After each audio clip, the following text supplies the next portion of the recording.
Como vimos en la sesión anterior, las expresiones antitéticas o las que entrañan un significado paradójico, como el de la música callada, son muy frecuentes en la obra de San Juan, pues permiten expresar el sentido no lógico de la experiencia mística y asimismo evidencian esa categoría de lo negativo a la que también hacíamos referencia, ya que, siendo la naturaleza divina tan inconmensurable, designarla por afirmación resultaría insuficiente.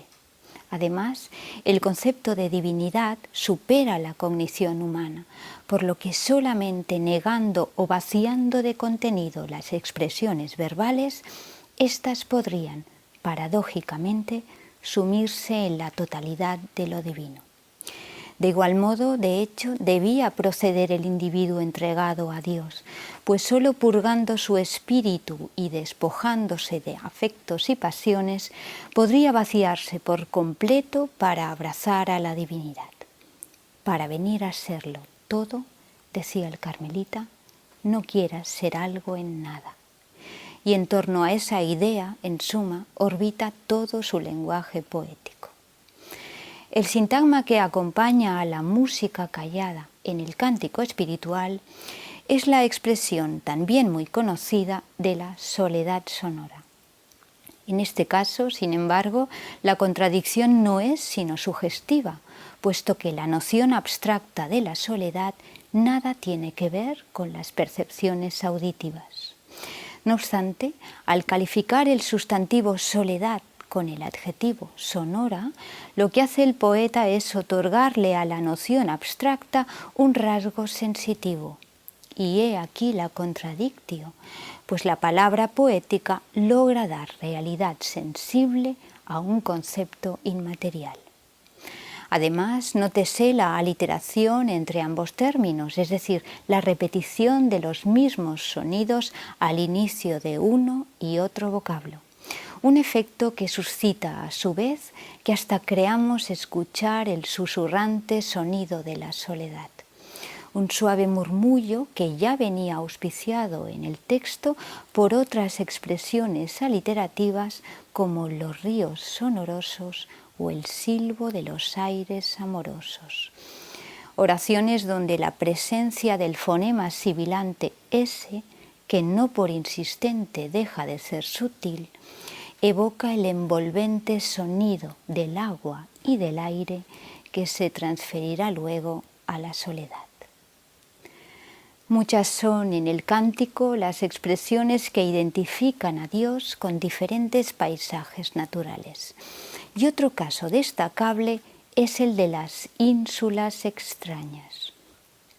El adjetivo extrañas nos remite a lo desconocido, a lo misterioso y, por tanto, a lo extraordinario, a lo que está fuera de lo común, es decir, apunta ya hacia lo divino.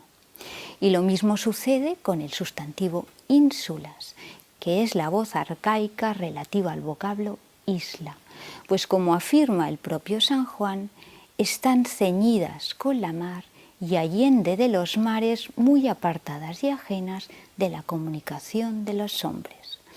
Un apartamiento que enfatiza el propio arcaísmo, pues esas ínsulas nos remiten también a los remotos lugares encantados de las antiguas novelas de caballerías, como la ínsula firme del Amadís de Gaula, en cuyo palacio circular se probaba la lealtad de los amantes.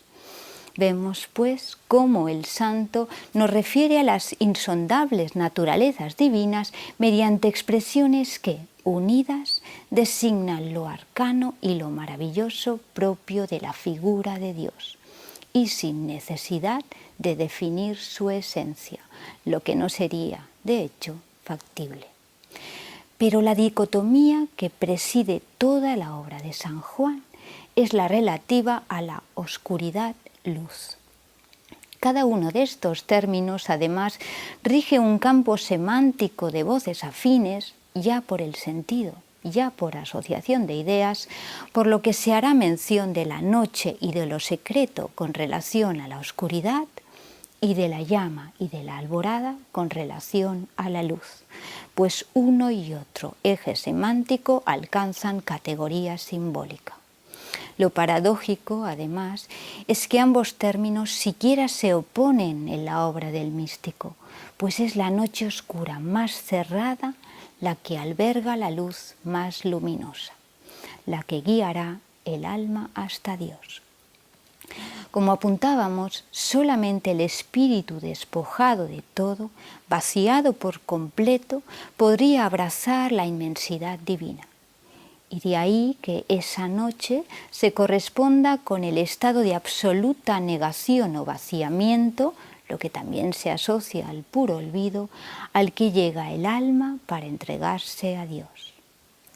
Téngase en cuenta, además, que en el proceso místico la vía o fase unitiva venía precedida por la denominada vía iluminativa, pues una vez purgado el espíritu, éste debía hallar la luz que lo conduciría a unirse a Dios. Esta unión mística, además, no podía sino expresarse en tanto que pasión amorosa, razón por la que en los textos del Carmelita el alma que busca a Dios lo hará en amores inflamada, y el momento del éxtasis se designará cual llama de amor viva o mediante la expresión lámparas de fuego. Vocablos que no son en absoluto alambicados ni recónditos, sino esenciales y de alto valor simbólico, pues aquí importa menos la precisión semántica de los términos que la abundancia de sentidos que las nociones de luz y oscuridad suscitan.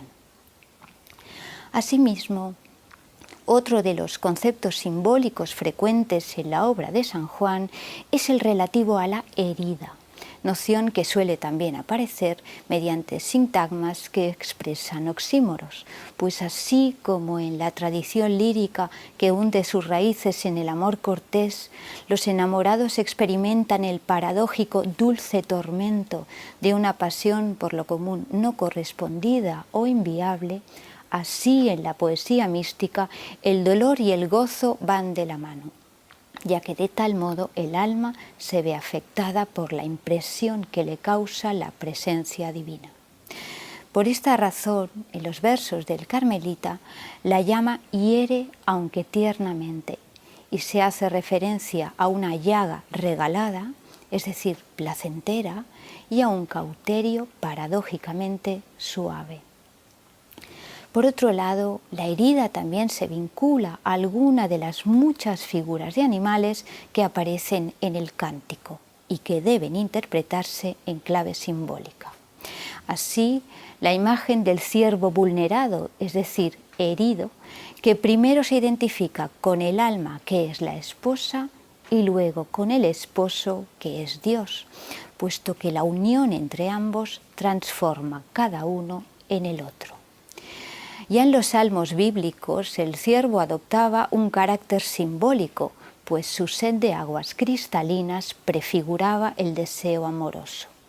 Y también en la Eneida de Virgilio, una cierva vulnerada representa a la reina Dido herida de amor, puesto que la imagen de este mamífero asociada a los amantes, de hecho, es común a muchas tradiciones, e incluso en la lírica hispánica tradicional se advierten ciervos que remueven las aguas simbolizando el deseo o el encuentro entre los enamorados. Con todo, muchos otros animales se incluyen en la simbología sanjuanina. La paloma, presente en las Sagradas Escrituras, muy pronto integró la iconografía cristiana en tanto que símbolo de la pureza y del amor verdadero.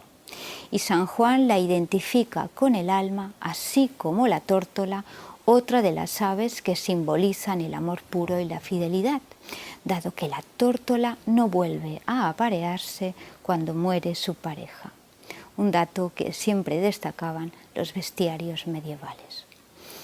Asimismo, también las alimañas, que simbolizan las posibles amenazas que podrían atenazar a los amantes, se mencionan en el cántico, como las raposas, que tradicionalmente se relacionan con la traición y la perfidia.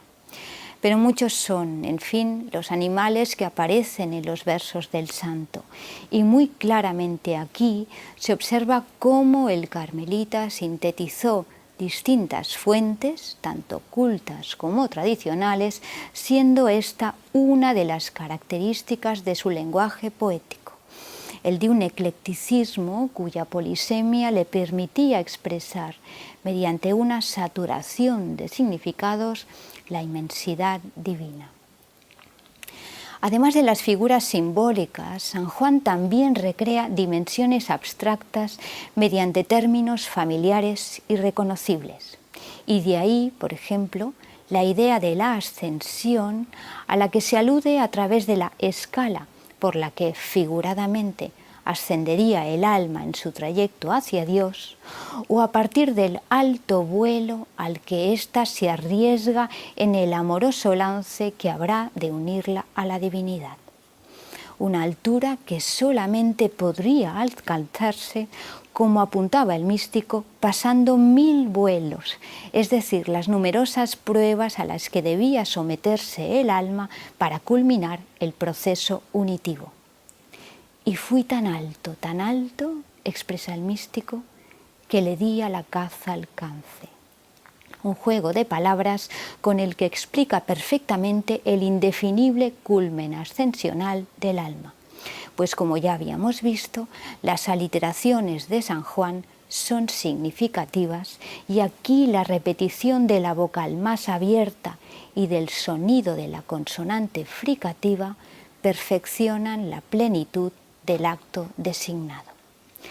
Lo que se evidencia, pues, es que el poeta establece lo que la crítica ha llamado símbolos complejos, es decir, los que no se constituyen solo a partir de un elemento que se convierte en representativo de una sola idea, sino que es relevante por cuanto implica la huella de múltiples tradiciones cuyos sentidos resuenan a la vez, por lo que ese elemento se convierte en polisémico y adopta así mayor riqueza y profundidad.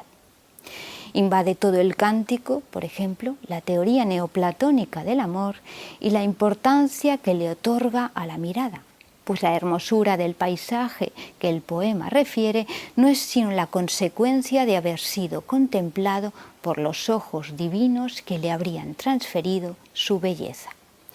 Y la imagen de las aguas cristalinas que le devuelven a quien las mira la figura de quien ama, remite también a ese tópico de la imagen de la persona amada que se graba en las entrañas del amante. Pero el simbolismo de la fuente y del espejo, a su vez, nos remite a los libros de caballerías, a toda la tradición de la poesía bucólica y, por supuesto, a la fuente de Narciso de las Metamorfosis de Ovidio. En ningún caso, pues, debería pensarse que el carmelita forja símbolos de sentido único o de alcance semántico restringido, pues precisamente en esta expansión de significados se hallan las claves de su poética. Dos son, en definitiva, las líneas de tensión semántica que el místico traba en su obra.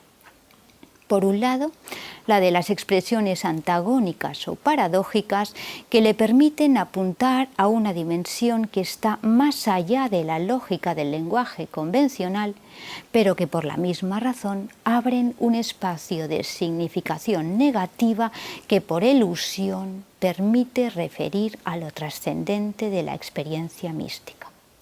Y por otro lado, la de las expresiones simbólicas que, aglutinando las resonancias de las múltiples tradiciones que convocan, implican una sobreabundancia de sentido que suscita, esta vez por exceso, la misma dimensión trascendental. En consecuencia, y ya sea por anihilación o por rebosamiento, San Juan logra expresar lo inefable mediante su poesía. Sus paradojas conducen a la totalidad de la nada y sus símbolos a la completitud del todo, a esa luminosa oscuridad que solo en sus versos se vislumbra sin claroscuros.